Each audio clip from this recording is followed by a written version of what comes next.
मंत्रा classes के इस YouTube channel पर आप सभी छात्रों का स्वागत है।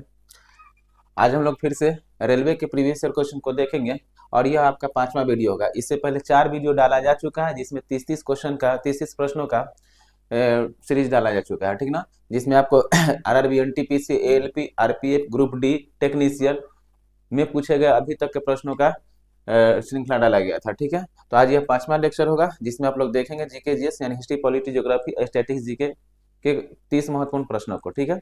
चलिए तुम लोग शुरू करते हैं 5वां वीडियो को। चलिए पहला क्वेश्चन है, भारत इनमें से किस देश के साथ अपनी 4096 एक मिनट,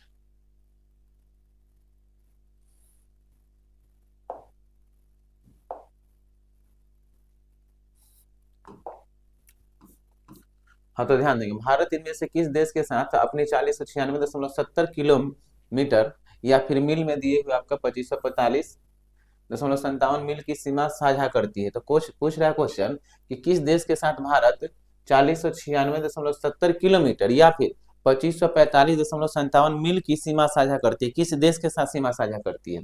ऑप्शन ए में देखेंगे नेपाल, ऑप्शन बी में देखेंगे चीन, ऑप्शन सी में देखेंगे आपका बांग्लादेश और ऑप्शन डी में देखेंगे पाकिस्तान। तो किस देश के साथ भारत जो है सीमा साझा करती है, कितना किलोमीटर के साथ, 4096.70, ठीक है ना, किलोमीटर के साथ। ग्रुप डी में ये पूछा जा चुका है क्वेश्चन, तो ध्यान देंगे इसका सही आंसर क्या हो जाएगा। सही आंसर हो जाएगा भारत बांग्लादेश है, सही आंसर क्या हो जाएगा, बांग्लादेश। तो ध्यान देंगे, भारत जो है सबसे अधिक स्थलीय सीमा रेखा का निर्माण किस देश के साथ करती है, तो बांग्लादेश के साथ। भारत बांग्लादेश के साथ 4096.7 लगभग 70 किलोमीटर की सीमा साझा करती है बांग्लादेश के साथ। क्लियर है, 5 राज्य के साथ सीमा साझा करेगी भारत बांग्लादेश के साथ, ठीक ना। भारत के 5 राज्य के साथ सीमा साझा करेगी बांग्लादेश, ठीक ना, 4096.70 किलोमीटर के साथ। दूसरा सबसे ज्यादा भारत के साथ सीमा साझा करने वाला देश कौन सा है, तो दूसरा है चीन। चीन जो है 3488 किलोमीटर के साथ भारत के साथ सीमा साझा करती है। क्लियर है, कितना राज्य के साथ मिलकर, ये भी 5 राज्य के साथ मिलकर भारत के साथ सीमा साझा करती है, ठीक है। ध्यान देंगे, तीसरा देश जो है पाकिस्तान। तो पाकिस्तान भारत के कितना राज्य के साथ सीमा साझा करती है, तो 5 राज्य के साथ साझा करती है। और कितना किलोमीटर के साथ साझा करती है, तो 3323 किलोमीटर के साथ पाकिस्तान भी भारत के साथ सीमा साझा करती है। क्लियर है, अगला ध्यान देंगे, तो अगला हो जाएगा आपका नेपाल। तो नेपाल जो है 1751 किलोमीटर के साथ भारत के साथ सीमा साझा करती है। और कितना राज्य हो जाएगा, तो भारत के 5 राज्य के साथ, ठीक है। नेपाल के बाद देखेंगे म्यांमार। तो म्यांमार जो है 1643 किलोमीटर के साथ भारत के साथ सीमा साझा करती है। और 1643 किलोमीटर के साथ कितना राज्य के साथ करेगी, ठीक ना, म्यांमार। तो ये 4 राज्य के साथ, पूर्वोत्तर का 4 राज्य हो जाएगा, अरुणाचल प्रदेश, मणिपुर, नागालैंड और मिजोरम, ठीक ना। तो इन 4 राज्य के साथ म्यांमार सीमा साझा करेगी भारत के 4 राज्य के साथ। आगे ध्यान देंगे, एक हो जाएगा भूटान। तो भूटान जो होगा 699 किलोमीटर के साथ भारत के 4 राज्य के साथ सीमा साझा करेगी। और एक हो जाएगा अफगानिस्तान। तो अफगानिस्तान 106 किलोमीटर के साथ भारत के मात्र 1 राज्य के साथ सीमा साझा करेगी। क्लियर है, तो भारत के साथ स्थलीय सीमा रेखा का निर्माण करती है भारत के कितना देश मिलकर, सॉरी विश्व के कितने देश मिलकर, तो 7 देश जो है भारत के साथ सीमा साझा करती है। और भारत कुल स्थलीय सीमा का निर्माण कितना, तो 15,200 किलोमीटर के साथ भारत स्थलीय सीमा रेखा का निर्माण करती है, ठीक है ना। तो 15,200 किलोमीटर के साथ भारत स्थलीय सीमा का निर्माण करती है। एक बार इसको हम लोग मैप पर देख ले रहे हैं, मैप को निकाल कर, कि भारत जो कौन कौन सा देश के साथ सीमा साझा कर रही है और किस किस राज्य के साथ सीमा साझा कर रही है, ठीक है। तो मैप को हम लोग देखते हैं एक बार, मैप फिर लगाया है नहीं, ध्यान देना होगा। चलिए ध्यान देंगे, देखिए खोजते होना ही चाहिए।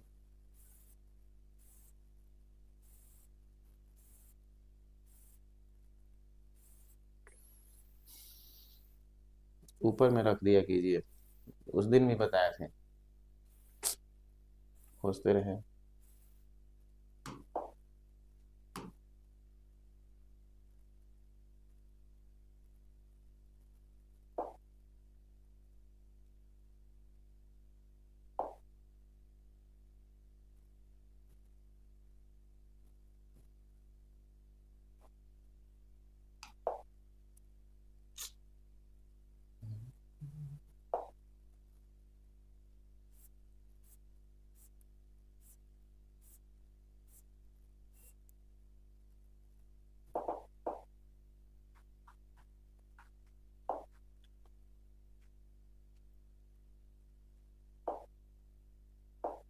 चलिए ध्यान देंगे, भारत जो है अपने कितने पड़ोसी देश के साथ, 7 पड़ोसी देश के साथ सीमा साझा करती है, ठीक है।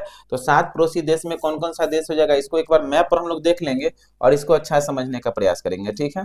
इससे एक न एक क्वेश्चन हमेशा एग्जाम में रहता है आपका कि भारत कौन कौन सा देश के साथ सीमा, भारत के कितने राज्य कौन सा देश के साथ लगा हुआ और कितना किलोमीटर में लगा हुआ है, ठीक है। मैप दिखाई दे रहा होगा, इस मैप में हम लोग अच्छा से समझेंगे, अभी ध्यान देंगे। पहला क्वेश्चन जो था आपका बांग्लादेश के साथ, तो बांग्लादेश देखिए, बांग्लादेश की स्थिति ये है, और बांग्लादेश जब भारत के कितना राज्य, तो 5 राज्य, कितना किलोमीटर में, तो भारत के कितना किलोमीटर में बांग्लादेश का साझा साझा करती है, तो 4096.7, ठीक ना। तो बांग्लादेश जो है, बांग्लादेश बताए थे 4096.70 किलोमीटर या 7 किलोमीटर, क्लियर है। देखिए अब राज्य के बारे में पूछा जाएगा तो ध्यान देंगे, बांग्लादेश के साथ कौन, पश्चिम बंगाल, तो पश्चिम में बांग्लादेश के साथ मात्र एक ही राज्य सीमा साझा करती है, कौन, पश्चिम बंगाल। यहाँ ध्यान देंगे तो असम, यहाँ ध्यान देंगे मेघालय, यहाँ ध्यान देंगे तो त्रिपुरा और मिजोरम। तो 5 राज्य जो है बांग्लादेश के साथ सीमा साझा करेगी, क्लियर है ये बात। दूसरा सबसे ज्यादा सीमा साझा करने वाला जो देश होगा भारत के साथ, चीन। तो चीन की स्थिति ये होगा, ये चीन हो जाएगा, ये सिक्किम है, ये भूटान है, ठीक ना। तो ध्यान देंगे चीन जो है कितना राज्य के साथ, 5 राज्य के साथ, और बताए थे कितना किलोमीटर में, तो 3488 किलोमीटर के साथ चीन भारत के साथ सीमा साझा करती है। चीन देखिएगा ध्यान देंगे, ये पुराना वाला मैप है शायद, ऐसे ये लद्दाख हो जाएगा, ठीक ना। तो ध्यान देंगे, तो ये लद्दाख के साथ सीमा साझा करेगी। यहाँ पर ध्यान देंगे लद्दाख के साथ, मैप पुराना वाला, इसको ठीक कर लीजिएगा। ये हिमाचल प्रदेश का साथ सीमा साझा करेगी, और कौन सा, उत्तराखंड, ठीक ना। तो लद्दाख, हिमाचल प्रदेश और उत्तराखंड 3 राज्य यहाँ पर हो जाएगा, एक सिक्किम हो जाएगा और एक अरुणाचल प्रदेश हो जाएगा, ठीक ना। तो ये चीन भारत के 5 राज्यों के साथ सीमा साझा करेगी 3488 किलोमीटर के साथ, क्लियर है। उसके बाद पाकिस्तान, तो पाकिस्तान भारत के कितना किलोमीटर में, तो 3323 किलोमीटर में, कितना, 3323 किलोमीटर में, कितना राज्य के साथ, 5 राज्य के साथ। कौन कौन सा राज्य होगा, तो ध्यान देंगे लद्दाख, जम्मू कश्मीर, यहाँ पंजाब, यहाँ पर राजस्थान और यहाँ गुजरात, कितना राज्य, 5 राज्य के साथ पाकिस्तान भारत के साथ सीमा साझा करेगी, क्लियर है। आगे ध्यान देंगे, उसके बाद हम बताए थे नेपाल, तो नेपाल यहाँ पर स्थिति देखिए, ये नेपाल है आपका, ठीक ना। तो नेपाल भी कितना किलोमीटर, 1751 किलोमीटर के साथ भारत के साथ सीमा साझा करेगी, कितना राज्य हो जाएगा, तो नेपाल भी भारत के 5 राज्य। कौन कौन सा राज्य हो जाएगा, तो यहाँ ध्यान देंगे, ये हो जाएगा आपका उत्तराखंड, तो ये उत्तराखंड एक राज्य, दूसरा राज्य उत्तर प्रदेश, ठीक ना, तीसरा बिहार, और चौथा यहाँ पश्चिम बंगाल, और 5वां यहाँ सिक्किम, ठीक ना। तो 5 राज्य के साथ नेपाल भारत के साथ सीमा साझा करेगी, क्लियर है। इसके अलावा ध्यान देंगे, नेपाल के बाद ध्यान देंगे कौन था, तो म्यांमार, ठीक ना। तो म्यांमार की स्थिति देखिए, इधर वाला देश जो म्यांमार है, तो म्यांमार जो है 1643 किलोमीटर के साथ भारत के साथ सीमा साझा करती है, और कितना राज्य, 4 राज्य। तो 4 राज्य कौन हो जाएगा, ये अरुणाचल प्रदेश, ये नागालैंड, ये मणिपुर और ये मेघालय। तो इधर के 4 राज्य के साथ म्यांमार सीमा साझा करेगी, क्लियर है भारत के। आगे ध्यान देंगे, और एक देश हो जाएगा कौन सा, भूटान। तो यहाँ पर भूटान देखेंगे तो भूटान 699 किलोमीटर के साथ है, और कितना राज्य के साथ, तो भारत के 4 राज्य के साथ। कौन कौन सा राज्य, यहाँ पर सिक्किम हो जाएगा, ये हो जाएगा सिक्किम, ठीक ना। सिक्किम के बाद नीचे पश्चिम बंगाल, यहाँ पर असम और यहाँ अरुणाचल प्रदेश। तो 4 राज्य के साथ भूटान भारत के साथ सीमा साझा करेगी, क्लियर है। और एक अफगानिस्तान जो लद्दाख से सटा हुआ है, तो 106 किलोमीटर के साथ अफगानिस्तान भारत के साथ सीमा साझा करेगी। तो आज आप समझ चुके होंगे, भारत जो है 7 देशों के साथ मिलकर स्थलीय सीमा का निर्माण करती है, कुल कितना किलोमीटर में, 15,200 किलोमीटर में, क्लियर है। तो आप सही से समझ चुके होंगे, ठीक है। चलिए आगे हम लोग बढ़ते हैं।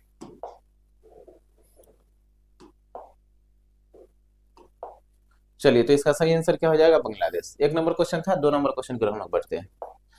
ध्यान देंगे, भारत में नदी डॉल्फिन डच नदी में पाई जाती है। ध्यान देंगे, डॉल्फिन जो पाई जाती है गंगा नदी में, भारत में गंगा नदी में, लेकिन ऑप्शन ध्यान देंगे, घाघरा नदी है, गोदावरी नदी है, लोनी नदी है और कृष्णा नदी है। तो ध्यान देंगे, इसमें से डॉल्फिन जो है किस नदी में पाई जाएगी, यह आपसे पूछा जा रहा है। तो डॉल्फिन जो है किस नदी में पाई जाएगी, इसके बारे में पूछा जा रहा है। तो ध्यान देंगे, डॉल्फिन जो है घाघरा नदी में या गोदावरी नदी में या लूनी नदी में या कृष्णा नदी में पाई जाएगी। तो ध्यान देंगे, जब गंगा नहीं तो गंगा की एक सहायक नदी है घाघरा नदी, तो घाघरा नदी में पाई जाएगी डॉल्फिन, ठीक ना। तो घाघरा और गंगा घाघरा जो नदी है गंगा की सहायक नदी है, यह तिब्बत क्षेत्र से निकलती है और छपरा के पास आकर यह किस में मिलती है, गंगा में मिलती है। तो घाघरा जी है एक गंगा की सहायक नदी है, और जो कि कहाँ पर, तो छपरा के पास, ठीक ना। तो छपरा के पास इसे सारण भी कहा जाता है। तो छपरा या सारण के पास आकर मिलती है, किससे? गंगा से मिलती है। घाघरा नदी जो है गंगा से किधर से? बाईं तरफ से आकर मिलने वाली एक नदी है। गोदावरी नदी के बारे में ध्यान देंगे तो गोदावरी नदी जो है आपका, गोदावरी नदी प्रायद्वीपीय भारत की सबसे लंबी नदी है, जिसकी लंबाई लगभग कितना? तो 1465 किलोमीटर गोदावरी नदी की लंबाई है। इसे दक्षिणी गंगा कहा जाता है। ठीक है, आगे ध्यान देंगे लूनी नदी। तो लूनी नदी को ध्यान देंगे तो लूनी नदी के बारे में बताते हैं कि यह लूनी नदी जो है लूनी नदी अरावली पर्वत से निकलती है और दक्षिण की तरफ प्रवाहित होते हुए कच्छ के रण में समाप्त हो जाती है। लूनी भारत की एकमात्र ऐसी नदी है जो कि क्या करती है कि मुहाना न बनाकर कच्छ के रण में रास्ते में ही समाप्त हो जाती है। क्लियर है? कृष्णा नदी तो महाबलेश्वर पहाड़ी से निकलती है कृष्णा नदी, और यह महाबलेश्वर पश्चिमी घाट के महाबलेश्वर पहाड़ी से निकलते हुए यह जाकर बंगाल की खाड़ी में गिरती है। ठीक है ना? कृष्णा नदी प्रायद्वीपीय भारत की तीसरी सबसे लंबी नदी है, लगभग इसकी लंबाई 1400 किलोमीटर है। क्लियर है? ये डॉल्फिन जो है भारत का एक राष्ट्रीय जलीय जीव है, और डॉल्फिन को राष्ट्रीय जलीय जीव का दर्जा कब दिया गया था? 2009 में दिया गया है। ठीक ना? तो राष्ट्रीय जलीय जीव को है डॉल्फिन है, भारत का राष्ट्रीय जलीय जीव है, जो गंगा नदी में प्रथम डॉल्फिन अनुसंधान संस्थान, बिहार में ही अनुसंधान संस्थान, डॉल्फिन अनुसंधान संस्थान की स्थापना की गई है। कहां पर? तो भागलपुर में। ठीक ना? तो डॉल्फिन अनुसंधान संस्थान की स्थापना भागलपुर में की गई है। ठीक है, तो इस बात को याद रखेंगे। गंगा नदी है तो गंगा को राष्ट्रीय नदी माना जाता है, और गंगा को राष्ट्रीय नदी का दर्जा कब दिया गया? तो 2008 ईस्वी में गंगा नदी को राष्ट्रीय नदी का दर्जा दिया गया। क्लियर है? इसका सही आंसर क्या हो जाएगा? घाघरा नदी। क्लियर है? 2 नंबर क्वेश्चन था। 3 नंबर क्वेश्चन की हम लोग बढ़ते हैं। तो 3 नंबर क्वेश्चन को देखेंगे। 3 नंबर है रेगमा मुख्य रूप से कहाँ का लोक नृत्य है? ध्यान देंगे, क्वेश्चन पूछा जा रहा है कि रेगमा मुख्य रूप से कहाँ का लोक नृत्य है। तो ध्यान देंगे, आरआरबी एनटीपीसी में पूछा गया क्वेश्चन है, बिहार का लोक नृत्य है, या फिर पश्चिम बंगाल का लोक नृत्य है, या फिर नागालैंड का लोक नृत्य है, या राजस्थान का लोक नृत्य है। सर आपसे पूछा जा रहा है कि रेगमा कहाँ का लोक नृत्य है। ठीक ना? तो रेगमा है आपका एक नागालैंड का लोक नृत्य है। कहाँ का लोक नृत्य है? नागालैंड का लोक नृत्य है। ध्यान देंगे, अरुणाचल प्रदेश के नीचे वाला राज्य कौन है? नागालैंड। नागालैंड के बाद मणिपुर, मणिपुर के बाद क्या है? मिजोरम। ठीक ना? तो मिजोरम, ये पूर्वोत्तर के 4 राज्य जो है यहाँ पर मणिपुर हो जाएगा, मणिपुर के नागालैंड, नागालैंड के बाद क्या हो जाएगा? नागालैंड के बाद मणिपुर, सॉरी अरुणाचल प्रदेश ना, पहले उत्तर में क्या हो जाएगा? ऊपर में अरुणाचल प्रदेश, नागालैंड, मणिपुर और मेघालय। ठीक ना? सॉरी मिजोरम होगा, मेघालय तो यहाँ है ना, तो मिजोरम हो जाएगा। अरुणाचल प्रदेश, ठीक है, नागालैंड, ठीक है, नागालैंड के बाद क्या है? मणिपुर, और मणिपुर के बाद मिजोरम। ये पूर्वोत्तर के 4 राज्य जो कि अभी भी देखे थे, यही 4 राज्य म्यांमार के साथ सीमा बनाती है। तो ध्यान देंगे, एक अरुणाचल प्रदेश राज्य है, अरुणाचल प्रदेश में राज्य में एक हिमालय पहाड़ी पाई जाती है। ठीक ना? और इस हिमालय पहाड़ी का नाम क्या है? तो ध्यान देंगे डफला मिरी अबोर मिस्मी। ठीक ना? तो डफला मिरी अबोर मिस्मी, और असम के घाटी में के रेगमा पहाड़ी भी पाई जाती है। ठीक ना? तो रेगमा पहाड़ी है, डफला मिरी अबोर मिस्मी, यहाँ पर एक पहाड़ी भी है, और यहाँ पर पहाड़ियों के नाम पर भी यहाँ के जनजाति का भी नाम रखा गया। ठीक ना? तो एक तो अरुणाचल प्रदेश में जो जनजाति पाई जाएगी डफला मिरी अबोर मिस्मी, ये अरुणाचल प्रदेश में पाई जाने वाली पहाड़ी है। और ध्यान देंगे रेगमा और मिकिर एक पहाड़ी मिलेगा आपको असम में। तो असम और अरुणाचल प्रदेश सटा हुआ राज्य है। ठीक ना? इस कारण से ही क्या देखेंगे, और नागालैंड भी यहाँ पर सटा हुआ राज्य असम से। तो नागालैंड में जो जनजाति पाई जाती है उसे रेगमा कहा जाता है। तो रेगमा जनजाति कहाँ की है? नागालैंड के। जबकि आपसे पूछेगा डफला मिरी अबोर मिस्मी कहाँ की जनजाति है? तो नागालैंड के। ठीक ना? इसके अलावा अगर आपसे पूछे, ठीक ना, गारो खासी जयंतिया, यह पहाड़ी भी है, और यह क्या है कि एक पहाड़ी भी है गारो खासी जयंतिया मेघालय की, और यहाँ की जनजाति का भी नाम है गारो खासी जयंतिया। क्लियर है? एक बात और ध्यान रखेंगे, गारो खासी जयंतिया प्रायद्वीपीय भारत की पहाड़ी मानी जाती है। गारो खासी जयंतिया प्रायद्वीपीय भारत की पहाड़ी मानी जाती है, जबकि डफला मिरी अबोर मिस्मी जो है हिमालयी पहाड़ी मानी जाती है। क्लियर है? तो इस बात को भी ध्यान रखेंगे। ठीक है, चलिए ध्यान देंगे पश्चिम बंगाल के, ध्यान देंगे तो पश्चिम बंगाल के लोक नृत्य है, ये लोक नृत्य है रेगमा, और ये लोक नृत्य है। ठीक ना? यहाँ का जनजाति के नाम पर जनजाति का भी नाम रखा गया और लोक नृत्य है। और जनजाति के बारे में याद रखेंगे तो हम डफलामिरी अबोर मिसमी बताए वहाँ का जनजाति अरुणाचल प्रदेश का, और वहाँ की पहाड़ी, और गारो खासी जयंतिया भी बताया है कहाँ का पहाड़ी, तो मेघालय की पहाड़ी, और वहाँ के जनजाति का भी नाम है। ये रेगमा जो है लोक नृत्य है, रेगमा एक पहाड़ी भी बताए थे असम में, क्लियर है। तो ये लोक नृत्य रेगमा कहाँ का है, नागालैंड का, क्लियर है, आप समझ चुके हैं।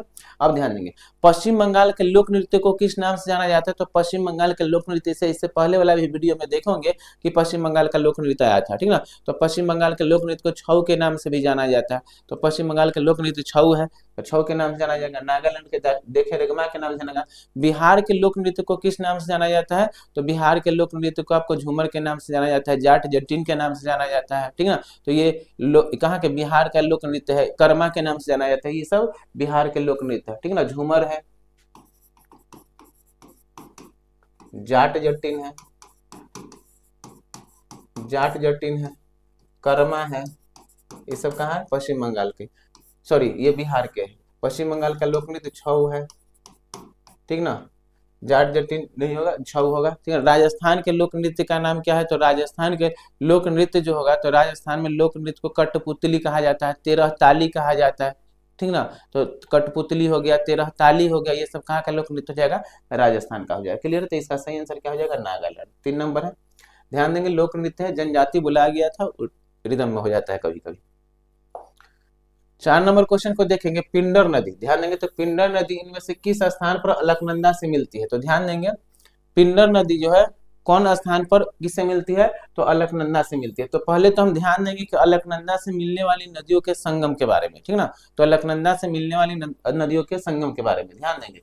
एक ग्लेशियर है सतोपथ ग्लेशियर, ठीक ना। तो सतोपथ ग्लेशियर से 2 धाराएं निकलती है। सतोपथ ग्लेशियर से ऑप्शन देख लीजिए पहले, पिंडर नदी के अलकनंदा के मिलती है तो क्या कहा जाता है, विष्णु प्रयाग कहा जाता है, कर्ण प्रयाग कहा जाता है, रुद्र प्रयाग कहा जाता है, या देव प्रयाग कहा जाता है, क्या कहा जाता है, अभी हम लोग समझते हैं और आंसर निकालते हैं। ध्यान देंगे तो अलग यहाँ पर हम बताए एक सतोपथ ग्लेशियर, और सतोपथ ग्लेशियर से 2 धारा निकलती है, ठीक ना। तो 2 धारा कौन कौन, एक धौली गंगा और एक विष्णु गंगा, ठीक ना। विष्णु गंगा और एक धौली गंगा, ठीक ना। तो विष्णु गंगा धौली गंगा दोनों आकर मिल जाती है, तो इस संगम को, तो विष्णु गंगा और धौली गंगा के संगम को अलकनंदा कहा जाता है। तो धौली गंगा और विष्णु गंगा के संगम को क्या कहा गया, अलकनंदा कहा गया, ठीक ना। धौली गंगा और विष्णु गंगा के संगम को क्या कहा गया, अलकनंदा कहा गया। आगे की तरफ बढ़ेंगे तो इसी में एक नदी आकर मिलेगी, ठीक ना। तो धौली गंगा और विष्णु गंगा के संगम को अलकनंदा कहा गया, और अलकनंदा में एक नंदाकिनी नदी आकर मिलेगी। कौन सा नदी आकर मिलेगी, नंदाकिनी, ठीक ना। तो ध्यान देंगे ये अलकनंदा नदी हो गया ये, और अलकनंदा में एक नंदाकिनी नदी आकर मिलेगी, तब इसे किस प्रयाग के नाम से जाना जाएगा, तब इसे नंद प्रयाग के नाम से जाना जाएगा। कौन सा प्रयाग, नंद प्रयाग, ठीक है। तब इसे नंद प्रयाग के नाम से जाना जाएगा। इसी में एक नदी और आकर मिलेगी, पिंडर नदी। कौन सा, पिंडर नदी, तब इसे कौन सा प्रयाग, तो इसे कर्ण प्रयाग के नाम से जाना जाएगा, ठीक ना। तो इसे कर्ण प्रयाग के नाम से जाना जाएगा, ठीक है। तो पिंडर नदी जब अलकनंदा में मिल जाती है इसे कर्ण प्रयाग के नाम से जाना जाता है। इसी में आकर एक मिलेगी मंदाकिनी नदी। कौन सा नदी, मंदाकिनी नदी, ठीक ना। तो मंदाकिनी नदी आकर जब अलकनंदा में मिलते इधर से, तब इसको कौन सा प्रयाग कहा जाता है, रुद्र प्रयाग, ठीक है। तब इसे रुद्र प्रयाग कहा जाता है, ठीक है। इसके बाद ध्यान देंगे, इसके बाद क्या होगा कि ये अलकनंदा नदी आगे की तरफ प्रवाहित होती रहेगी, और इलक से इधर से आकर एक नदी आकर मिलेगी, कौन सा, भागीरथी नदी, ठीक ना। कौन सा नदी, भागीरथी, भागीरथी। तब इसके संगम को यहाँ पर क्या कहा जाएगा, देवप्रयाग, ठीक ना। तब इसके संगम को क्या कहा जाएगा, देवप्रयाग, यानी अलकनंदा और भागीरथी नदी के संगम को देवप्रयाग, ठीक है। और यहीं से गंगा नदी बनती है। देवप्रयाग से कौन सा नदी बनेगी, गंगा नदी बनेगी, क्लियर है। अब ध्यान देंगे ये भागीरथी और यहाँ पर एक भिलंगना नदी आकर मिलेगी। कौन सा, भिलंगना। तो भागीरथी और भिलंगना के संगम को कहा जाता है गणेश प्रयाग। क्या कहा जाता है, गणेश प्रयाग। तो भागीरथी और भिलंगना के संगम को गणेश प्रयाग। तो ये आपका संगम है जिसे अलग अलग नामों से जाना गया है। क्वेश्चन था पिंडर नदी इनमें से किस स्थान पर अलकनंदा से मिलती है, तो ध्यान देंगे ये है पिंडर नदी, ठीक है। और कहां पर जाकर मिल रही है, तो कर्ण प्रयाग में। किसमें मिल रही है, कर्ण प्रयाग में। तो इसका सही आंसर क्या हो जाएगा, कर्ण प्रयाग में, ठीक है। तो इसका सही आंसर कर्ण प्रयाग होगा। तो इसको आप लोग लिख सकते हैं ऐसे, जैसे ध्यान देंगे अलकनंदा अलकनंदा प्लस, ध्यान देंगे पहले तो धौली गंगा और विष्णु गंगा तब अलकनंदा, ठीक ना, इसको पहले लिखिए।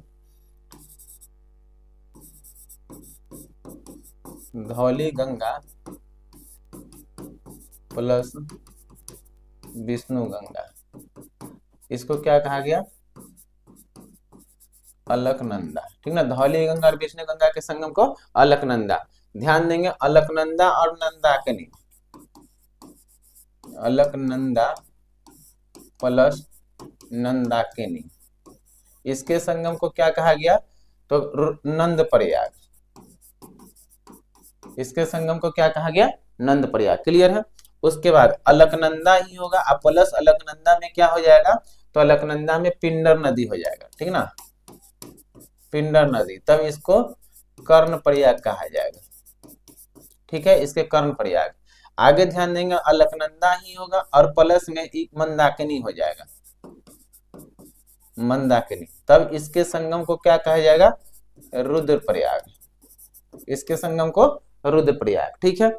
आगे ध्यान देंगे अलकनंदा ही होगा, आगे अलकनंदा, ये अलकनंदा मान लीजिए, और प्लस में अलकनंदा और मंदाकिनी के बाद हम यहाँ पर लिखना है कि अलकनंदा है और ये भागीरथी है, ठीक ना, अलकनंदा और भागीरथी, तब इसको क्या कहा जाएगा, देवप्रयाग, ठीक है। इसके बाद भागीरथी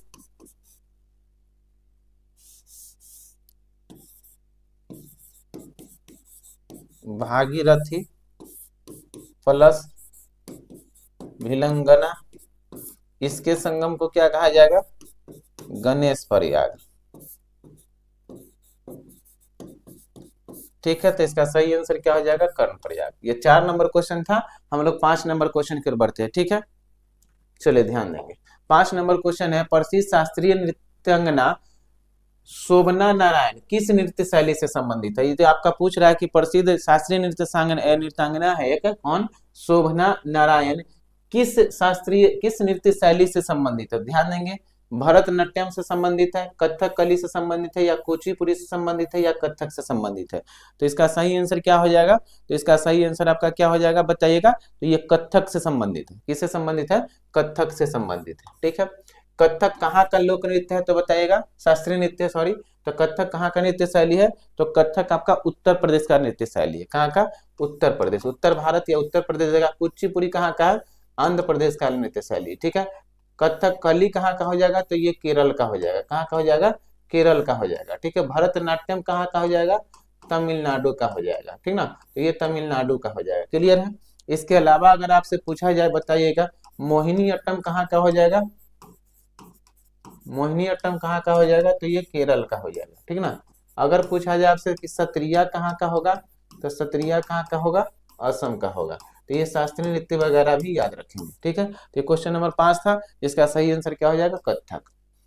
6 नंबर क्वेश्चन को हम लोग देखते हैं, 6 नंबर क्वेश्चन पर बढ़ते हैं और 6 नंबर क्वेश्चन को देखेंगे। मुंबई में जुहू समुद्र तट पर एक प्रसिद्ध हिस्सा है, तो ध्यान देंगे मुंबई की स्थिति देखें देंगे, यह गुजरात और यहाँ मुंबई की स्थिति है, ठीक ना।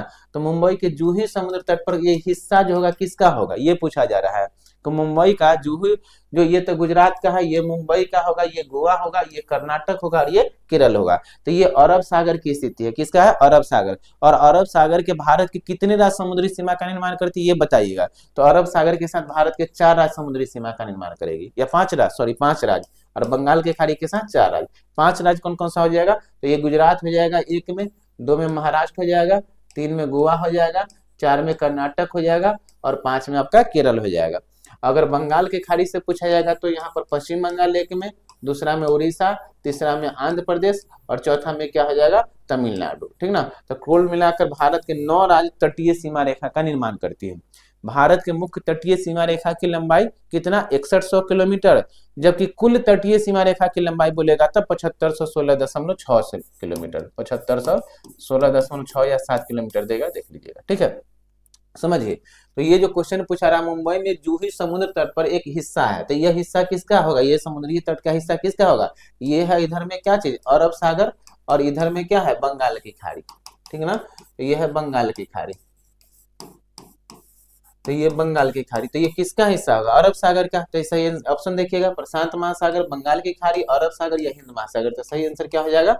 अरब सागर। प्रशांत महासागर विश्व का सबसे बड़ा महासागर है, ठीक ना। और अटलांटिक महासागर दूसरा सबसे बड़ा महासागर है, और सबसे व्यस्तम महासागर भी अटलांटिक महासागर ही होगा, ठीक है। हिंद महासागर तीसरा सबसे बड़ा महासागर होगा। भारत का दक्षिणी तट जो है हिंद महासागर से सटा हुआ, तो ये किससे सटा होगा? हिंद महासागर। भारत का प्रायद्वीपीय भाग तीन तरफ से जल से घिरा हुआ है। तीन तरफ से जल से घिरा होने का मतलब इधर से वैसा स्थलीय भाग जो तीन तरफ से जल से घिरा हो उसे ही प्रायद्वीप कहा जाता है। क्लियर है? तो भारत के पश्चिम में देखेंगे अरब सागर, पूर्व में देखेंगे बंगाल की खाड़ी और दक्षिण में हिंद महासागर, जिस कारण से भारत का इस क्षेत्र को प्रायद्वीपीय भारत कहा जाता है। तो 6 नंबर का सही आंसर क्या हो जाएगा? अरब सागर। क्लियर है? 7 नंबर क्वेश्चन की हम लोग बढ़ते हैं और 7 नंबर क्वेश्चन को देखेंगे।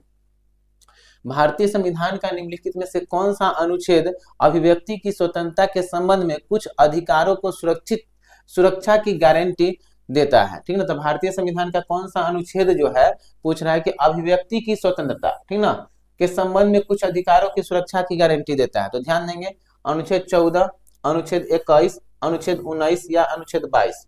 तो अभिव्यक्ति की स्वतंत्रता की गारंटी कौन देता है? तो इसका सही आंसर क्या हो जाएगा? तो इसका सही आंसर हो जाएगा, क्या हो जाएगा? अनुच्छेद 19, ठीक ना। तो अनुच्छेद 19 क्या है कि बोलने एवं अभिव्यक्ति की स्वतंत्रता। तो ध्यान देंगे क्या है अनुच्छेद। तो 14 है, क्या है से पहले समझिए। अनुच्छेद 14 में क्या है कि एक समान कानून व्यवस्था, ठीक ना, एक समान कानून व्यवस्था। अनुच्छेद 14 देखेंगे तो हम लोग मौलिक अधिकार जब पढ़ते हैं तो भारतीय संविधान के भाग 3 में मौलिक अधिकार है। क्या है? मौलिक अधिकार है, जो कि किस देश के संविधान से लिया गया है? तो मौलिक अधिकार जो है आपका अमेरिका के संविधान से लिया गया है। और भारतीय संविधान जब लिखा गया था उस समय मौलिक अधिकार की संख्या कितना था? 7 था, ठीक ना। कौन कौन था? तो पहला है मौलिक अधिकार आपका समता या समानता का अधिकार। अनुच्छेद इस ऐसे मौलिक अधिकार की चर्चा पूरा देखेंगे तो भाग 3 में अनुच्छेद 12 से लेकर 35 तक, ठीक ना, जिसमें पहला मौलिक अधिकार है समता या समानता का अधिकार, अनुच्छेद 14 से लेकर 18 पहला। दूसरा स्वतंत्रता का अधिकार, अनुच्छेद 19 से लेकर 22 स्वतंत्रता का अधिकार। तीसरा है शोषण के विरुद्ध अधिकार, 23 से लेकर कितना? तो 23 से 24 शोषण के विरुद्ध अधिकार, ठीक है। इसके बाद क्या हो जाएगा? शोषण के विरुद्ध अधिकार 23 से 24। धार्मिक स्वतंत्रता का अधिकार 25 से 28, ये धार्मिक स्वतंत्रता का अधिकार कितना? 25 से 28। शिक्षा और संस्कृति का अधिकार 29 से 30, ठीक ना, शिक्षा और संस्कृति का अधिकार। संवैधानिक उपचारों का अधिकार अनुच्छेद 31, ठीक ना, अनुच्छेद 32 संपत्ति का अधिकार अनुच्छेद 31, अनुच्छेद 32 संवैधानिक उपचारों का अधिकार। ये मूल संविधान में 7 प्रकार के मौलिक अधिकार थे, लेकिन 44वां संविधान संशोधन 1978 के तहत संपत्ति के अधिकार को हटा दिया गया। इस प्रकार से वर्तमान में मौलिक अधिकार की संख्या कितना बचा हुआ? 6। क्लियर है? अनुच्छेद 14 जो है कानून के सामने हर आदमी समान है, भले उसका पद प्रतिष्ठा अलग अलग क्यों न हो, तो कानून के सामने हर आदमी क्या है? समान है, अनुच्छेद 14 में। अनुच्छेद 21 के तहत प्राण एवं दैहिक स्वतंत्रता का चर्चा किया गया है। प्राण एवं दैहिक स्वतंत्रता का चर्चा किया गया है कितना में? अनुच्छेद 21 में। और अनुच्छेद 21 के क अगर पूछ दिया जाए तो अनुच्छेद 21 के क के तहत 6 से 14 वर्ष से कम उम्र के बच्चे को निःशुल्क और अनिवार्य शिक्षा उपलब्ध कराने का चर्चा किया गया है, ठीक है। और ध्यान देंगे 21 के तहत निजता के अधिकार का चर्चा किया गया, व्यक्ति के अपना प्राइवेसी का चर्चा किया गया अनुच्छेद 21 के तहत। अनुच्छेद 19 देखेंगे तो अनुच्छेद 19 को 2 भाग में बांटा गया, अनुच्छेद 19 का 1 और अनुच्छेद 19 का 2। तो अनुच्छेद 19 के 1 के तहत 6 प्रकार की स्वतंत्रता का चर्चा किया गया है। कितना प्रकार के? 6 प्रकार की स्वतंत्रता का चर्चा किया गया है। इसी में आपका बोलने एवं अभिव्यक्ति की चर्चा किया गया है, ठीक ना। तो अनुच्छेद 19 के 1 के अ, ठीक ना, तो अनुच्छेद 19 के 1 के अ के तहत बोलने एवं अभिव्यक्ति की चर्चा किया गया और इसी अनुच्छेद के प्रेस की स्वतंत्रता का चर्चा किया गया है। अनुच्छेद 19 के 1 के क के तहत बोलने एवं अभिव्यक्ति की स्वतंत्रता। अनुच्छेद 19 के 1 के ख देखेंगे तो अनुच्छेद 19 के 1 के ख के तहत कहा गया है कोई भी व्यक्ति शांतिपूर्ण तरीका से बिना हथियार के सभा का आयोजन कर सकता है, ख के तहत। ग के तहत तो कहा गया कोई भी व्यक्ति भारत एक संघ की स्थापना कर सकता है, क ख ग के तहत। घ के तहत भारत के कोई भी व्यक्ति किसी भी राज्य में जाकर घूम सकता है, इसके बाद कोई भी व्यक्ति किसी राज्य में जाकर बस सकता है। और च के तहत लास्ट वाला जो कि भारत के कोई भी व्यक्ति भारत के किसी भी राज्य में जाकर व्यापार व्यवसाय जीवन यापन कर सकता है, ठीक ना। अनुच्छेद 19 के 1 के 6 के बात करते स्वतंत्रता। अनुच्छेद 22 में देखेंगे तो अनुच्छेद 22 में कहा गया क्या कि अनुच्छेद 22 में कि अगर किसी व्यक्ति को बंदी बना लिया गया है तो उसे 24 घंटा के अंदर न्यायालय में प्रस्तुत किया जाएगा, और शक के आधार पर किसी व्यक्ति को बंदी बनाया जा सकता है। अनुच्छेद कितना के तहत? 22 के तहत। तो अनुच्छेद 22 के तहत शक के आधार पर किसी व्यक्ति को बंदी बना लिया तो उसे 24 घंटा के अंदर न्यायालय में प्रस्तुत किया जाएगा, आने और जाने के समय को छोड़कर और छुट्टी के समय को छोड़कर। क्लियर है? तो ये इसका सही आंसर क्या हो जाएगा? अभिव्यक्ति और स्वतंत्रता की चर्चा कितना में? अनुच्छेद 19 में। 7 नंबर क्वेश्चन था, हम लोग 8 नंबर क्वेश्चन को देखेंगे। भारत की पहली semi high speed train Vande Bharat express, ठीक ना, तो वंदे भारत एक्सप्रेस किन 2 शहरों के बीच चलती है? ठीक ना, तो पहला वंदे भारत एक्सप्रेस है जो किन 2 शहरों के बीच चला है, ये आपसे क्वेश्चन पूछा जा रहा है। ठीक ना, तो पहले ध्यान देंगे ट्रेन 18, ठीक है, इसका ट्रेन 18 के नाम से जाना गया था। वंदे भारत एक्सप्रेस का शुरू में जब नाम रखा गया था तो इसका नाम क्या रखा गया था? ठीक ना, तो इसका नाम रखा गया था ट्रेन 18, ठीक ना, ध्यान देंगे। तो इसका ऑप्शन देखिएगा, पुरी और हावड़ा के जंक्शन के बीच, अहमदाबाद और मुंबई सेंट्रल के बीच, हजरत निजामुद्दीन और झांसी जंक्शन के बीच, नई दिल्ली और वाराणसी के बीच। तो पहला वंदे भारत एक्सप्रेस जो चला था किसके बीच? नई दिल्ली और वाराणसी के बीच। क्लियर है? तो इस पहला वंदे भारत ट्रेन जो चला था नई दिल्ली और किसके बीच में चला था? तो नई दिल्ली और वाराणसी के बीच चला था। ठीक है, इसका स्पीड लगभग 180 किलोमीटर प्रति घंटा के हिसाब से यह चलती है। चलिए ध्यान देंगे। तो ये 8 नंबर क्वेश्चन था। 9 नंबर क्वेश्चन देखेंगे, इनमें से किस राज्य को अनुच्छेद 71 के 1 के तहत विशेष राज्य का दर्जा प्रदान किया गया? तो अनुच्छेद 71 के 1 के तहत, तो ध्यान देंगे किस राज्य में इसको इसमें अनुच्छेद 71 के 1 के तहत विशेष राज्य का दर्जा दिया गया है। ठीक है ना, अनुच्छेद 71 के 371, अनुच्छेद 371 के 1 के तहत किस राज्य को विशेष राज्य का दर्जा दिया गया? तो ध्यान रखेंगे अनुच्छेद 371 में के तहत ABC के तहत कई सारे राज्यों को विशेष राज्य का दर्जा दिया गया। इसमें से अनुच्छेद 371 के 1 के तहत किस राज्य का दर्जा दिया गया है? पुडुचेरी, गोवा, नागालैंड या जम्मू कश्मीर। तो ये विशेष राज्य का दर्जा दिया गया। इसमें से कितना? किसको? नागालैंड को। नागालैंड राज्य को भारतीय राज्य के रूप में शामिल किया गया है 1962 में। ठीक ना, अनुच्छेद 1962 ईस्वी में नागालैंड को भारतीय राज्य के रूप में दर्जा दिया गया और इसे अनुच्छेद 371 के 1 के तहत विशेष राज्य का दर्जा दिया गया। अगर आपसे पूछे कि असम को विशेष राज्य का दर्जा किस अनुच्छेद के तहत दिया गया, तो असम के बारे में पूछेगा तो असम को विशेष राज्य का दर्जा दिया गया कितना? अनुच्छेद 371 के बी के तहत। ठीक है, तो असम को विशेष राज्य का दर्जा दिया गया अनुच्छेद 371 के बी के तहत। अगर आपसे पूछे बताइए कि अरुणाचल प्रदेश को विशेष राज्य का दर्जा किस अनुच्छेद के तहत दिया गया, तो अरुणाचल प्रदेश को विशेष राज्य का दर्जा अनुच्छेद 371 के 1 के तहत दिया गया। ठीक ना, अरुणाचल प्रदेश है ना, तो अरुणाचल प्रदेश को 371 के बी नहीं सी है शायद। ठीक ना, देख लीजिएगा उसका अरुणाचल प्रदेश का। इसके अलावा अगर गोवा ऑप्शन में दिया गया है तो गोवा को अनुच्छेद 371 के आई के तहत विशेष राज्य का दर्जा दिया गया। मणिपुर को अनुच्छेद 371 के सी के तहत दर्जा दिया गया। तो अलग अलग अनुच्छेद के तहत सब राज्य को, अगर जम्मू कश्मीर का पूछा जाए तो जम्मू कश्मीर को विशेष राज्य का दर्जा अनुच्छेद 370 के तहत दिया गया। ठीक है, तो इसका सही आंसर क्या हो जाएगा? नागालैंड। जम्मू कश्मीर को 370 के तहत। ठीक है, इसका सही आंसर क्या हो जाएगा? नागालैंड। क्लियर है? आगे हम लोग बढ़ते हैं। 9 नंबर क्वेश्चन था। 10 नंबर क्वेश्चन को देखते हैं। निम्नलिखित में से कौन सा समवर्ती सूची के अंतर्गत आता है? ध्यान देंगे। तो भारतीय संविधान के अनुसूची कितना में? तो भारतीय संविधान के अनुसूची 7 में भारतीय संविधान के अनुसूची 7 में संघ सूची, राज्य सूची और समवर्ती सूची का चर्चा किया गया है। तो ध्यान देंगे, संघ सूची, राज्य सूची और एक समवर्ती सूची, इसकी चर्चा भारतीय संविधान के अनुसूची कितना में किया गया है? अनुसूची 7 में। और अगर अनुच्छेद पूछे तो अनुच्छेद 246 के तहत ये सब विषयों का चर्चा किया गया, संघ सूची, राष्ट्रीय समवर्ती सूची का। ध्यान देंगे संघ सूची क्या होता है? तो संघ सूची में ध्यान देंगे, संघ सूची में दिए गए विषय पर कानून जो बनाया जाएगा केंद्र सरकार के द्वारा। संघ सूची में दिए गए विषय पर कानून किसके द्वारा बनाया जाएगा? केंद्र सरकार के द्वारा। पहले संघ सूची में विषय की संख्या कितना था? तो संघ सूची में पहले विषय की संख्या 97 था, अब भी जो हो गया कितना? 100। तो संघ सूची पर दिए गए कानून पर, संघ सूची में दिए गए विषय पर कानून कौन बनाएगा? संघ सरकार या केंद्र सरकार। पहले इसमें विषय की संख्या था 97, अब भी हो गया 100। ठीक है, राज्य सूची में दिए गए विषय पर कानून कौन बनाता है? राज्य सरकार। लेकिन राज्य के हित में होगा, राज्य के भलाई के लिए होगा, तब किसके द्वारा कानून बनाया जाएगा? तब जो बनाया जाएगा कानून किसके द्वारा? केंद्र सरकार के द्वारा। पहले इसमें विषय की संख्या था कितना 66, लेकिन अभी कितना हो गया 61, ठीक ना, अभी कितना हो गया 61। कारण क्या है कि 44वां संविधान संशोधन हम लोग देखेंगे तो 44वां संविधान संशोधन कब हुआ था 1976 में, और 44वां संविधान संशोधन 1976 के तहत राज्य सूची के 5 विषय को हटाकर समवर्ती सूची में जोड़ दिया गया। तो राज्य सूची के 5 विषय को हटाकर वन है, मापतौल है, ठीक ना, वन है, मापतौल है, शिक्षा है, इसके अलावा आपका वन्य जीव पक्षी का संरक्षण है, इसके अलावा न्यायिक प्रशासन है। इन सब विषयों को यानी 5 विषय को हटाकर राज्य सूची से समवर्ती सूची में जोड़ दिया गया। तो यहाँ पर 5 विषय हटा जाएगा, 66 में तो 61 बच जाएगा। समवर्ती सूची देखेंगे तो समवर्ती सूची किसे कहा गया, तो समवर्ती सूची में दिए गए विषय पर कानून जो बनाया जाएगा केंद्र सरकार और राज्य सरकार दोनों के द्वारा, लेकिन विषय जब समान हो जाएगा तो इस पर कानून बनाया जाएगा केंद्र सरकार के द्वारा। क्लियर है।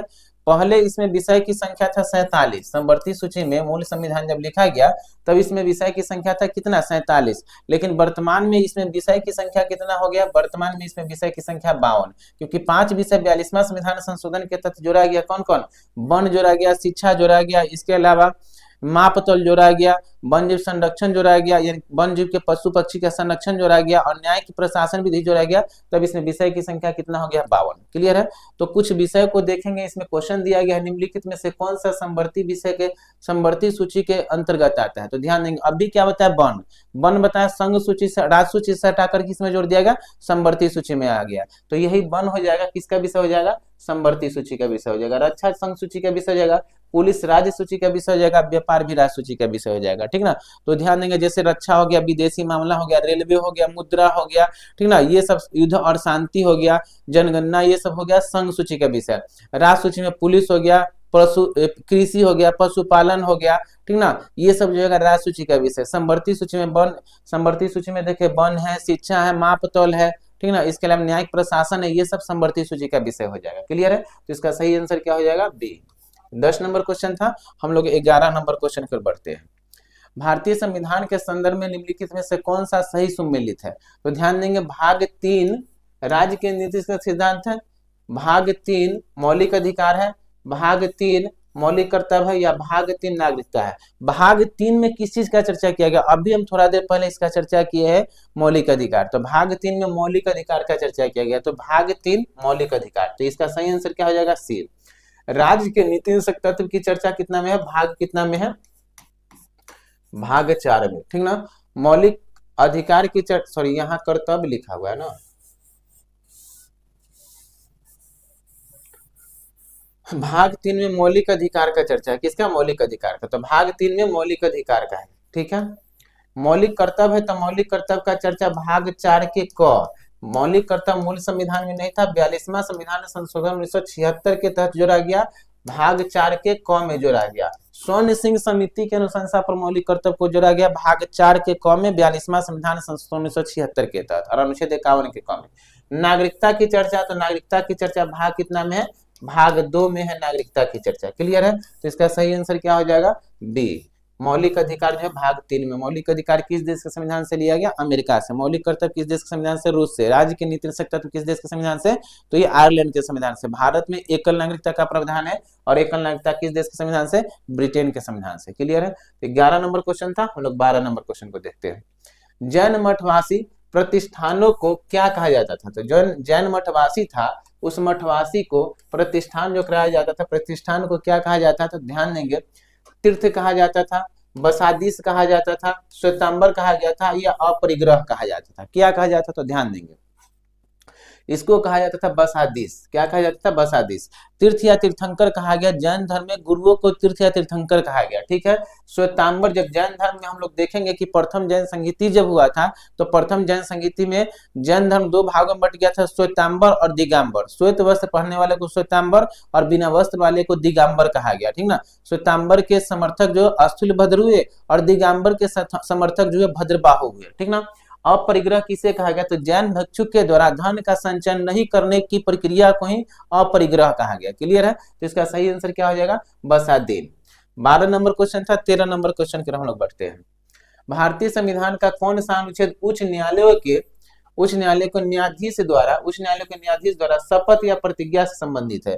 तो भारतीय संविधान के कौन सा अनुच्छेद में उच्च न्यायालय के न्यायाधीश को शपथ या प्रतिज्ञा से संबंधित है, तो इसका क्वेश्चन पूछा गया है। तो ध्यान देंगे भारतीय संविधान का कौन सा अनुच्छेद है, तो 289 है, 185 है, 256 है, 219 है। तो कौन सा अनुच्छेद होगा जो कि उच्च न्यायालय के न्यायाधीश के शपथ का चर्चा किया गया है, ठीक ना। तो उच्च न्यायालय के न्यायाधीशों की शपथ की चर्चा अनुच्छेद 219 में है, ठीक ना। तो अनुच्छेद 219 के तहत उच्च न्यायालय के न्यायाधीशों की शपथ की चर्चा की गई है। और उच्च न्यायालय के न्यायाधीश अपना शपथ किनके समक्ष ग्रहण करेंगे, तो राष्ट्रपति के समक्ष ग्रहण करेंगे। क्लियर है। आगे समझेंगे कि उच्च न्यायालय के न्यायाधीश के बारे में, कि उच्च न्यायालय के न्यायाधीश के चर्चा, जो शपथ की चर्चा अनुच्छेद 219 के तहत है, इनका वेतन पूछा जाए कि उच्च न्यायालय के मुख्य न्यायाधीश का वेतन कितना होता है। तो उच्च न्यायालय के मुख्य न्यायाधीश का वेतन जो था अनुच्छेद 221 के तहत की गई है, और इनका जो वेतन होगा 2,50,000 रुपया प्रतिमाह उच्च न्यायालय के मुख्य न्यायाधीश का वेतन होगा। क्लियर है। तो उच्च न्यायालय के, और उच्च न्यायालय की चर्चा अनुच्छेद कितना में होगा, 214 में होगा। एक याद रखेंगे 226 उच्च न्यायालय के बारे में। तो अनुच्छेद 226 में क्या कहा गया है, अनुच्छेद 226 में कहा गया है क्या, कि अनुच्छेद 226 के तहत उच्च न्यायालय के द्वारा रीट या लेख को जारी किया जाता है। जब आपके मौलिक अधिकार का हनन होगा तो अनुच्छेद 226 के तहत क्या किया जाएगा, रीट या लेख को जारी किया जाएगा।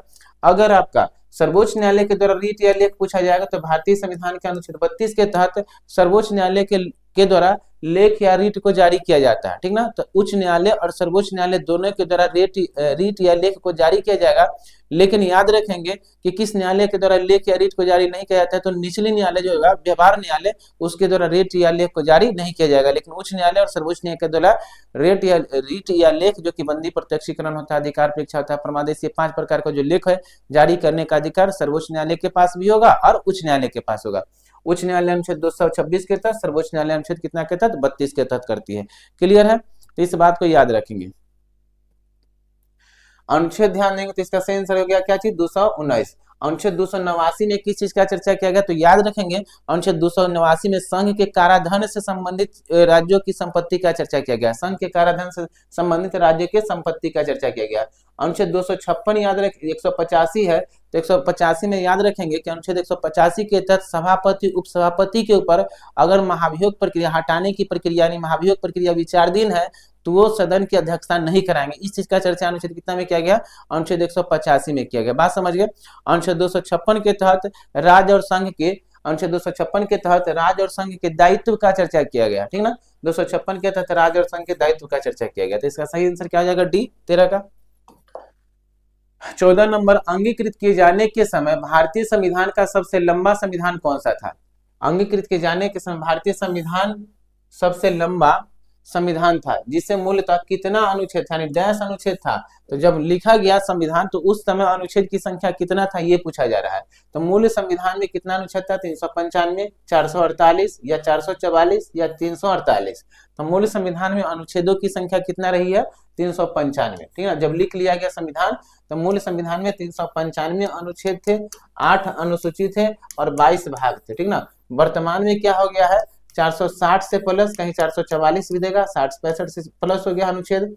भाग की अनुसूची की संख्या कितना है, 12। वर्तमान में अनुसूची की संख्या 12 और भाग की संख्या भी कितना है, 22। उपभाग को लेंगे तो 25, ठीक ना। तो 14 का सही आंसर क्या हो जाएगा, 395। 14 नंबर क्वेश्चन था। 15 नंबर क्वेश्चन को देखते हैं। भारत के संविधान के निम्नलिखित में से किस अनुच्छेद के तहत अंतर्राज्यीय विवादों में समन्वय के लिए एक अंतर्राज्यीय परिषद का गठन किया गया। तो अंतर्राज्यीय परिषद का गठन कब किया गया और किसके द्वारा, इस बात को पहले तो याद रखेंगे। अंतर्राज्यीय परिषद का गठन किया गया 28 मई 1990 ईस्वी को, ठीक ना। सहकारिता समिति के अनुशंसा पर 28 मई 1990 ईस्वी को क्या किया गया है, तो 28 मई 1990 ईस्वी को क्या किया गया, तो अंतर्राज्यीय परिषद का गठन किया गया। किसके द्वारा किया गया, तो राष्ट्रपति के द्वारा किया गया। लेकिन अंतर्राज्यीय परिषद के पूछा जाए कि अध्यक्ष कौन होते हैं, तो अंतर्राज्यीय परिषद के अध्यक्ष प्रधानमंत्री होते हैं, ठीक ना। कौन होते हैं, अंतर्राज्यीय परिषद के अध्यक्ष प्रधानमंत्री होते हैं। अंतर्राज्यीय परिषद के अध्यक्ष प्रधानमंत्री होते हैं। इसका गठन 28 मई 1990 ईस्वी को। ध्यान देंगे तो इसकी चर्चा भारतीय संविधान के किस अनुच्छेद में की गई, ये पूछा जा रहा है। किस अनुच्छेद में की गई, तो अनुच्छेद 352 में, अनुच्छेद 356 में, अनुच्छेद 19 में या अनुच्छेद 263 में। तो इसकी चर्चा अनुच्छेद 263 में की गई है। किस में की गई है, अनुच्छेद 263 में। अंतर्राज्यीय परिषद का काम होता है केंद्र और राज्य के बीच के विवादों का निपटारा, ठीक ना। तो केंद्र और राज्य के बीच में संबंध को स्थापित करना या जो भी मसला होगा, जो भी समस्या होगा उसको सुलझाना। भारतीय संविधान के अनुच्छेद 352 देखेंगे तो अनुच्छेद 352 के तहत राष्ट्रीय पद का चर्चा किया गया। अनुच्छेद 352 में किस चीज का? राष्ट्रीय पद का चर्चा किया गया। 356 देखेंगे तो अनुच्छेद 356 के तहत राजकीय पद का चर्चा किया गया। और यहीं पर एक देख लेंगे 360 तो वित्तीय पद का चर्चा किया। 352 में राष्ट्रीय पद, 356 राजकीय पद, 360 वित्तीय पद। अनुच्छेद 19 देखेंगे तो अनुच्छेद 19 में 6 प्रकार की स्वतंत्रता यानी व्यक्ति की स्वतंत्रता का चर्चा किया गया, जो कि देखे थे अनुच्छेद 19 के 1 के तहत बोलने में व्यक्ति की स्वतंत्रता, 19 के 1 के क के तहत, ख के तहत शांतिपूर्ण सभा करने की स्वतंत्रता, ख के तहत ग के तहत संघ बनाने की स्वतंत्रता, घ के तहत किसी भी राज्य में आवागमन की स्वतंत्रता, अंग के तहत किसी भी राज्य में जाकर बसने की स्वतंत्रता, और च में बताए थे 19 के 1 के च के तहत किसी भी राज्य में जाकर जीवन यापन करने की स्वतंत्रता। तो इसका सही आंसर क्या हो जाएगा? डी। 15 नंबर क्वेश्चन था, हम लोग 16 नंबर क्वेश्चन की ओर बढ़ते हैं। स्लाइड ठीक से लगाया नहीं लगता है, चलिए इसी पर देखते हैं। जब एक तीर्थंकर अपने नश्वर शरीर को छोड़ता है, ठीक ना, जब एक तीर्थंकर अपने नश्वर शरीर को छोड़ता है तो इसे डैश के रूप में जाना जाता है। तो नश्वर शरीर को जब तीर्थंकर को छोड़ते हैं, और तीर्थंकर किसे कहा गया है? तो जैन धर्म में गुरुओं को तीर्थंकर कहा गया। तो वह गुरु जब अपने नश्वर शरीर को छोड़ते हैं तब उसे क्या कहा जाता है, ये पूछा जा रहा है। जन्म कल्याण, तप कल्याण, सिद्धिशिला या फिर निवारण। तो इसे क्या कहा जाता है? इसे निवारण कहा जाता है, ठीक ना। तो जब अपने शरीर को छोड़ते तब इसे क्या कहा जाता है? निवारण। और जब मृत्यु को प्राप्त हो जाते तब उसे मोक्ष कहा जाता है। जैन धर्म में गुरुओं को जब ज्ञान की प्राप्ति होती थी तो कैवल्य कहा जाता था, ठीक ना। जैन धर्म में जब गुरुओं को ज्ञान की प्राप्ति होती थी उसे क्या कहा गया? कैवल्य। जैन धर्म में गुरु को तीर्थंकर कहा गया और शिष्य को अनुयायी कहा गया, ठीक ना। जैन धर्म में जैन साहित्य को आगम कहा गया। तो इन सब बातों पर ध्यान रखेंगे तो इसका सही आंसर क्या हो जाएगा? निवारण। स्वामी महावीर का जन्म, ठीक ना, स्वामी महावीर का जन्म हुआ था। तो स्वामी महावीर का जन्म कहाँ हुआ था? पाटलिपुत्रा में, लुम्बिनी में, कुंडग्राम में या पावापुरी में। तो ध्यान देंगे महावीर स्वामी जो थे जैन धर्म में क्या में तीर्थंकर थे? 24वें तीर्थंकर।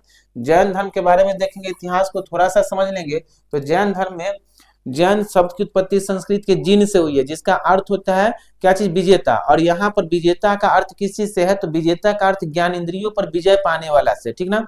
तो जैन धर्म में गुरु को तीर्थंकर कहा गया, शिष्य को क्या कहा गया? जैन धर्म में गुरु को तीर्थंकर कहा गया और शिष्य को अनुयायी कहा गया, ठीक ना।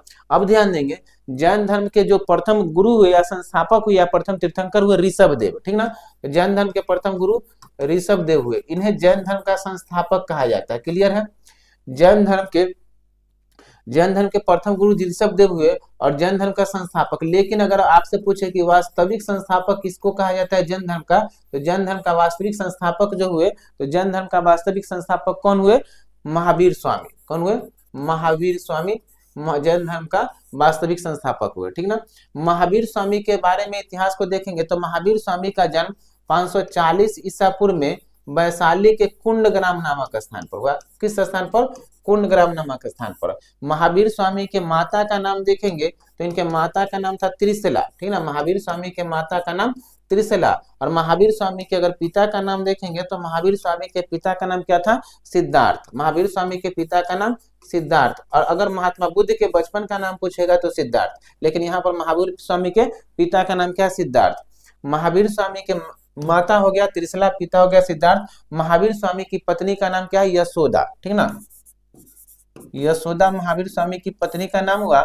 महावीर स्वामी की एक पुत्री थी जिसका नाम क्या था? अनुनज्या प्रियदर्शिनी, ठीक ना। अनुनज्या प्रियदर्शी, ठीक ना। तो अनुनज्या प्रियदर्शिनी जो थी महावीर स्वामी की पुत्री थी। और जब शादी हुआ तो महावीर स्वामी के दामाद होंगे कि इनकी पुत्री की शादी हुआ तो कौन थे? जामिल। तो महावीर स्वामी के पुत्री का नाम क्या था? जामिल या जमालिन। क्लियर है? तो इन सब बातों को याद रखेंगे। महावीर स्वामी का जन्म हुआ 540 ईसा पूर्व में, लेकिन मृत्यु अगर पूछा जाए तो महावीर स्वामी का मृत्यु हुआ 468 ईसा पूर्व में। कहाँ पर? 468 ईसा पूर्व में पावापुरी में, ठीक है। तो महावीर स्वामी की मृत्यु पावापुरी में 468 ईसा पूर्व में। 72 वर्ष की अवस्था में महावीर स्वामी को मृत्यु हो गई थी। महावीर स्वामी को ज्ञान की प्राप्ति हुई थी। 30 वर्ष की अवस्था में इन्होंने ज्ञान गृह का त्याग किए और 12 वर्ष की कठिन तपस्या के बाद महावीर स्वामी को ज्ञान की प्राप्ति जुम्बिक ग्राम के निकट ऋजुपालिका नदी के तट पर साल रिजुपालिका नदी के तट पर साल वृक्ष के नीचे इनको ज्ञान की प्राप्ति हुई। जब महावीर स्वामी को ज्ञान की प्राप्ति हुई तो महावीर स्वामी को भी क्या कहा गया, केवल्य। और इन्होंने अपना उपदेश किस भाषा में दिया था, तो इन्होंने अपना उपदेश प्राकृत भाषा में दिया था, ठीक ना। तो महावीर स्वामी अपना उपदेश किस भाषा में, प्राकृत भाषा में, लेकिन अधिकांश जैन ग्रंथ जो लिखा हुआ है अर्ध मगधी भाषा में लिखा गया है, ठीक है। तो इतना बात आप याद रखेंगे। तो इनका जन्म का संबंध कहाँ से हुआ, कोंडग्राम से। मृत्यु का संबंध अगर पूछे तो पावापुरी से। लुम्बिनी का संबंध जो रहा है, तो लुम्बिनी का संबंध महात्मा बुद्ध से रहा है। महात्मा बुद्ध का जन्म ध्यान देंगे तो महात्मा बुद्ध का जन्म ध्यान देंगे तो 563 ईसा पूर्व में नेपाल के तराइन जिला में हुआ था, ठीक ना। कहाँ पर हुआ था, नेपाल के तराइन। महात्मा बुद्ध का जन्म 563 ईसा पूर्व में, ठीक है, कपिल वस्तु के निकट लुम्बिनी नामक स्थान पर हुआ था और यह स्थान वर्तमान समय में नेपाल के तराइन जिला में स्थित है, ठीक है। तो इतना बात को आप याद रखेंगे। आगे की तरफ बढ़ेंगे। फिर दिगंबर संप्रदाय में से किस धर्म से संबंधित है, तो ध्यान देंगे दिगंबर संप्रदाय किस धर्म से संबंधित है, बौद्ध धर्म, इस्लाम धर्म, जैन धर्म या सिख धर्म। तो दिगंबर संप्रदाय जो है आपका किस धर्म से संबंधित है, जैन धर्म से। अभी जैन धर्म बताए थे, तो जैन धर्म के इतिहास को देखेंगे तो पूरे जैन धर्म के इतिहास में 2 जैन संहिता हुई थी। कितना जैन संहिता हुई थी, 2 जैन संहिता हुई थी। प्रथम जैन संहिता का समय माना जाता है 322 से 298 ईसा पूर्व, ठीक ना, 298 ईसा पूर्व, 298 ईसा पूर्व प्रथम जैन संगीति का आयोजन जो किया गया। तो प्रथम जैन संगीति का आयोजन किसके शासन काल में, तो आपसे पूछा जाए तो प्रथम जैन संगीति का आयोजन जो किया गया चंद्रगुप्त मौर्य के शासन काल में। किसके शासन काल में, चंद्रगुप्त मौर्य के शासन काल में, ठीक ना। और कहां पर किया गया, तो पाटलिपुत्रा में, ठीक ना। तो पाटलिपुत्र में प्रथम जैन संगीति का आयोजन हुआ 322 से 298 ईसा पूर्व में, क्लियर है। प्रथम जैन संगीति के समय अध्यक्षता किसके द्वारा कराया गया, तो स्थूलभद्र के द्वारा कराया गया। और प्रथम जैन संगीति के समय जैन धर्म 2 भागों में बट गया, ठीक ना, श्वेतांबर और दिगंबर, ठीक ना। तो प्रथम जैन संगीति के समय जैन धर्म 2 भागों में बट गया, ठीक ना, श्वेतांबर और क्या चीज, दिगंबर। तो प्रथम जैन संगीति के समय जैन धर्म 2 भागों में बट गया, श्वेतांबर और दिगंबर। श्वेत वस्त्र पहनने वाले को श्वेतांबर कहा गया और बिना वस्त्र वाले को दिगंबर कहा गया। श्वेतांबर के समर्थक स्थूलभद्र हुए और दिगंबर के समर्थक भद्रबाहु हुए, क्लियर है। तो इस बात को याद रखेंगे, श्वेतांबर और दिगंबर, ठीक ना। तो ये दिगंबर और श्वेतांबर किससे संबंधित है, तो दिगंबर संप्रदाय पूछ रहा है तो किस धर्म से संबंधित है, जैन धर्म से संबंधित है। इस बात को समझ गए। द्वितीय बौद्ध संगीत जैन संगीति अगर पूछा जाए तो द्वितीय जैन संगीति 512 ईस्वी में हुआ था। द्वितीय जैन संगीति कहां पर हुआ था, तो गुजरात के बल्लभी नामक स्थान पर हुआ था। शासक कौन था इसके विषय में कोई जानकारी नहीं मिलती है और इसका अध्यक्षता जो किया गया था तो देवर्षि क्षमा श्रवण के द्वारा इसकी अध्यक्षता कराई गई थी। तो इस बात को भी याद रखेंगे। 18 नंबर क्वेश्चन था। 19 नंबर क्वेश्चन के हम लोग बढ़ेंगे। वर्धमान महावीर जैन धर्म के तीर्थंकर थे। तो ध्यान देंगे महावीर स्वामी कैवें तीर्थंकर थे। अभी पिछला बार बताया कि महावीर स्वामी 24वें तीर्थंकर थे। महावीर स्वामी 24वें तीर्थंकर थे। प्रथम तीर्थंकर पूछा जाए तो ऋषभ देव, दूसरे तीर्थंकर अजितनाथ, तीसरे तीर्थंकर संभवनाथ, 22वें तीर्थंकर अरिष्टिनेमि और 23वें तीर्थंकर पार्श्वनाथ। और महावीर स्वामी के माता और पिता पार्श्वनाथ के ही अनुयायी थे।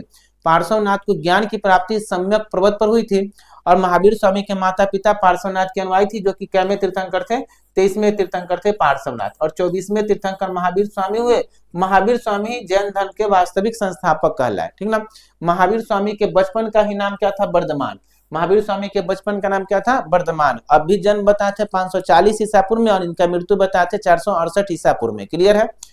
तो महावीर स्वामी जैन धर्म के कैवें तीर्थंकर हुए, तो ये 24वें तीर्थंकर हुए। महावीर स्वामी जैन धर्म के कैवें तीर्थंकर हुए, 24वें तीर्थंकर हुए, क्लियर है। तो ये क्वेश्चन नंबर 19 था। क्वेश्चन नंबर 20 की तरफ बढ़ेंगे। नोबेल पुरस्कार विजेता कैलाश सत्यार्थी निम्नलिखित में से किस संगठन से जुड़े हुए थे, तो ध्यान देंगे SOS गांव से, बाल राहत और आप से, बचपन बचाओ आंदोलन से या बेटी बचाओ बेटी पढ़ाओ आंदोलन से, ठीक ना। तो बेटी पढ़ाओ, ठीक ना, बेटी बचाओ बेटी पढ़ाओ आंदोलन से किस आंदोलन से संबंधित थे कैलाश सत्यार्थी, जिनको नोबेल पुरस्कार दिया गया। पहला बात तो ध्यान रखेंगे कि नोबेल पुरस्कार इनको दिया गया किस क्षेत्र में, तो इनको दिया गया शांति के क्षेत्र में। किनको, कैलाश सत्यार्थी को शांति के क्षेत्र में नोबेल पुरस्कार दिया गया। कब दिया गया था, तो 2014 ईस्वी में। 2014 ईस्वी में मलाला यूसुफजई जो कि पाकिस्तान थी, पाकिस्तान की थी, और ये कैलाश सत्यार्थी जो भारतीय थे, इनको संयुक्त रूप से शांति के क्षेत्र में नोबेल पुरस्कार दिया गया। क्लियर है? तो इनको नोबेल पुरस्कार दिया गया था बचपन बचाओ आंदोलन के लिए, ठीक ना। तो बचपन बचाओ आंदोलन के लिए इनको नोबेल पुरस्कार दिया गया था। यह आंदोलन 1980 ईस्वी में प्रारंभ किया गया था, ठीक ना। तो कैलाश सत्यार्थी को नोबेल पुरस्कार दिया गया शांति के क्षेत्र में 2014 में, और इनके साथ संयुक्त रूप से दिया गया था मलाला यूसुफजई को, जो कि पाकिस्तान की थी। क्लियर है? आगे ध्यान देने के बाद पर और ध्यान देंगे कि नोबेल पुरस्कार की शुरुआत अल्फ्रेड नोबेल की याद में किया गया था। कितना कब? 1901 ईस्वी में। तो अल्फ्रेड नोबेल की याद में नोबेल पुरस्कार की शुरुआत की गई 1901 ईस्वी से। जब शुरुआत की गई थी तो इसे 5 क्षेत्रों में दिया जा रहा था, ठीक ना। कितना क्षेत्र में? 5 क्षेत्रों में दिया जा रहा था। कौन कौन सा क्षेत्र था? कला, साहित्य, शांति, भौतिक, रसायन, चिकित्सा, ठीक ना। तो ये 5 क्षेत्रों में दिया जा रहा था। और छठा क्षेत्र जो जोड़ा गया था, तो कौन सा क्षेत्र जो छठा क्षेत्र जोड़ा गया? अर्थशास्त्र, ठीक ना। 1968 ईस्वी में 69 से दिया जाता है। अर्थशास्त्र के क्षेत्र में प्रथम नोबेल पुरस्कार पाने वाले व्यक्ति कौन थे? अमर्त्य सेन। कब दिया गया? 1998 ईस्वी में। प्रथम भारतीय नोबेल पुरस्कार विजेता कौन है? रविन्द्रनाथ टैगोर। कब दिया गया? 1913 ईस्वी में। किस क्षेत्र में? तो साहित्य के क्षेत्र में नोबेल पुरस्कार रविन्द्रनाथ टैगोर को मिला था। तो इसका सही आंसर क्या हो जाएगा? बचपन बचाओ आंदोलन, ठीक ना। क्वेश्चन नंबर 20 था। क्वेश्चन नंबर 21 को देखेंगे, निम्नलिखित में से कौन सा नोबेल पुरस्कार विजेता नहीं है? तो अभी तक ध्यान रखेंगे कि 9 भारतीयों को नोबेल पुरस्कार मिल चुका है, जिसमें किसको नहीं मिला ये क्वेश्चन पूछा जा रहा है। कैलाश सत्यार्थी को, अमर्त्य सेन को, महात्मा गांधी को या रविन्द्रनाथ टैगोर को? महात्मा गांधी को नोबेल पुरस्कार नहीं दिया गया, ठीक ना। कैलाश सत्यार्थी को देखे क्या 2014 में दिया गया था, किस क्षेत्र में? तो शांति के क्षेत्र में, अभी देखे थे, ठीक ना। अमर्त्य सेन को अभी बताया कब? 1998 ईस्वी में दिया गया, अर्थशास्त्र के क्षेत्र में। किस क्षेत्र में? अर्थशास्त्र के क्षेत्र में, ठीक है। आगे ध्यान देंगे महात्मा, लाइट कट गया था, थोड़ा सा प्रॉब्लम हो गया था। आगे देखिएगा, आगे क्लास देखिए तो ध्यान देंगे। कैलाश सत्यार्थी को 2014 ईस्वी में शांति के क्षेत्र में नोबेल पुरस्कार दिया गया। अमर्त्य सेन को 1998 ईस्वी में अर्थशास्त्र के क्षेत्र में नोबेल पुरस्कार दिया गया। इसके अलावा महात्मा गांधी जी को नोबेल पुरस्कार दिया गया था, नहीं दिया गया था इनको। रविन्द्रनाथ टैगोर को नोबेल पुरस्कार दिया गया। तो रविन्द्रनाथ टैगोर को नोबेल पुरस्कार कब दिया गया? तो इनको यह नोबेल पुरस्कार दिया गया था साहित्य के क्षेत्र में 2013 ईस्वी में। इसके अलावा ध्यान देंगे तो सीवी रमन को दिया गया 1930 ईस्वी में, ठीक ना। किस क्षेत्र में? तो भौतिक के क्षेत्र में नोबेल पुरस्कार इनको 1930 ईस्वी में मिला था। क्लियर है? आगे ध्यान देंगे। इसके अलावा सीवी रमन के बाद, ठीक ना, सीवी रमन के बाद 1968 ईस्वी में दिया गया था किसको? तो इनको दिया गया हरगोविंद खुराना को। किसको दिया गया? हरगोविंद खुराना को। किस क्षेत्र में? तो चिकित्सा के क्षेत्र में हरगोविंद खुराना को दिया गया। कब? 1968 ईस्वी में। इसके अलावा 1979 ईस्वी में दिया गया किनको? मदर टेरेसा को। तो मदर टेरेसा को कब दिया गया? 1979 ईस्वी में। और किस क्षेत्र में? तो मदर टेरेसा को भी मिला था शांति के क्षेत्र में। क्लियर है? आगे ध्यान देंगे। इसके अलावा नोबेल पुरस्कार किसको दिया गया है? तो नोबेल पुरस्कार इसके अलावा 1983 ईस्वी में चंद्रशेखर सुब्रमण्यम को दिया गया। किस क्षेत्र में? भौतिकी के क्षेत्र में चंद्रशेखर सुब्रमण्यम को। इसके अलावा 1998 ईस्वी में दिया किसको? तो अमर्त्य सेन को दिया गया। और अमर्त्य सेन को किस क्षेत्र में दिया गया? तो अमर्त्य सेन को दिया गया है अर्थशास्त्र के क्षेत्र में। पहले भारतीय जिनको अर्थशास्त्र के क्षेत्र में दिया गया। 2001 में एक बीएस न्यायपाल को दिया गया था, लेकिन ये विदेशी नागरिकता को ग्रहण कर चुके हैं। बीएस न्यायपाल को साहित्य के क्षेत्र में दिया गया था, ठीक है। 2009 में दिया गया था किनको? तो 2009 में नोबेल पुरस्कार जो दिया गया 2009 में रामकृष्ण वेंकटरमन को। और लास्ट जो नोबेल पुरस्कार मिला है एक 2014 में तो बता दिए कैलाश सत्यार्थी को, और एक याद रख लेंगे 2019 में अभिजीत बनर्जी को दिया गया था अर्थशास्त्र के क्षेत्र में। तो ये नोबेल पुरस्कार विजेता है, ठीक ना। बीच में लाइट कट गया था, इस कारण से रुक गया है। चलिए आगे ध्यान देंगे। राष्ट्रीय युद्ध स्मारक कहाँ स्थित है? तो राष्ट्रीय युद्ध स्मारक स्थित कहाँ पर है? मुंबई में है, दिल्ली में है, कोलकाता में है या आगरा में? तो कहां पर स्थित है? दिल्ली में स्थित है राष्ट्रीय युद्ध स्मारक, ठीक है। आगे क्वेश्चन देखेंगे। जैन धर्म में संबंधित जल मंदिर का निर्माण किसने करवाया था? तो ध्यान देंगे, जैन धर्म से संबंधित जल मंदिर का निर्माण किसने करवाया था? तो राजा नंदीवर्धन के द्वारा कराया गया जल मंदिर का निर्माण जैन धर्म से संबंधित है। कहां पर कराया गया? तो पावापुरी में कराया गया जल मंदिर का निर्माण। किसके द्वारा? तो राजा नंदीवर्धन के द्वारा। ये क्वेश्चन नंबर कितना था? 23। 24 नंबर क्वेश्चन, पार्श्वनाथ के बारे में आप लोग जानते हैं, ऋषभ देव के बारे में जानते हैं, सम्राट अशोक के बारे में जानते हैं। तो सम्राट अशोक मौर्य राजवंश के तीसरे महान शासक थे, और सम्राट अशोक के बारे में आप लोग जानते हैं, ठीक ना। सम्राट अशोक महान शासकों में से एक रहे। इन्होंने 261 ईसा पूर्व में कलिंग पर आक्रमण किया था। कलिंग आक्रमण के बाद इन्होंने बौद्ध धर्म को ग्रहण कर लिया था। कलिंग आक्रमण के विषय में जानकारी 13वें शिलालेख से मिलता है, जिसमें उन्होंने बौद्ध धर्म को शामिल कर लिया था। सम्राट अशोक को बौद्ध धर्म में शामिल करने का श्रेय उपगुप्त को जाता है। ऋषभ देव जैन धर्म के संस्थापक हुए, और पार्श्वनाथ जैन धर्म के 23वें तीर्थंकर थे, ठीक ना। पार्श्वनाथ जैन धर्म के 23वें तीर्थंकर थे। ये 23 नंबर क्वेश्चन था। 24 नंबर क्वेश्चन की ओर देखते हैं। तो इसका सही आंसर क्या हो जाएगा? ये आपका सही आंसर है राजा नंदीवर्धन। ठीक है। किस शहर को लोकप्रिय रूप से एशिया का डेट्रॉइट और भारत का ऑटोमोबाइल्स राजधानी कहा जाता है? तो किस शहर को एशिया का डेट्रॉइट और भारत के ऑटोमोबाइल्स राजधानी कहा जाता है? बताइएगा। कोयम्बटूर को, हैदराबाद को, जयपुर को या चेन्नई को? तो किसको कहा जाता है? तो ये कहा जाता है चेन्नई को। ठीक ना। तो चेन्नई को क्या कहा जाता है? डेट्रॉइटिक शहर या फिर है ऑटोमोबाइल्स राजधानी कहा जाता है। क्वेश्चन नंबर कितना था ये? 24। तो क्वेश्चन नंबर 24 समझ लिए। दक्षिण भारत का मैनचेस्टर इसको कहा जाता है। किसको? कोयम्बटूर को। इसके अलावा जयपुर को पिंक सिटी के नाम से जाना जाता है। तो ये सब बात आप लोग उपनाम में याद रख लेंगे। 25 नंबर क्वेश्चन देखेंगे। अंतर्राष्ट्रीय दिवस, अंतर्राष्ट्रीय नृत्य दिवस पूछा जा रहा है कि अंतर्राष्ट्रीय नृत्य दिवस कब मनाया जाता है? तो ध्यान रखेंगे अंतर्राष्ट्रीय नृत्य दिवस कब मनाया जाता है?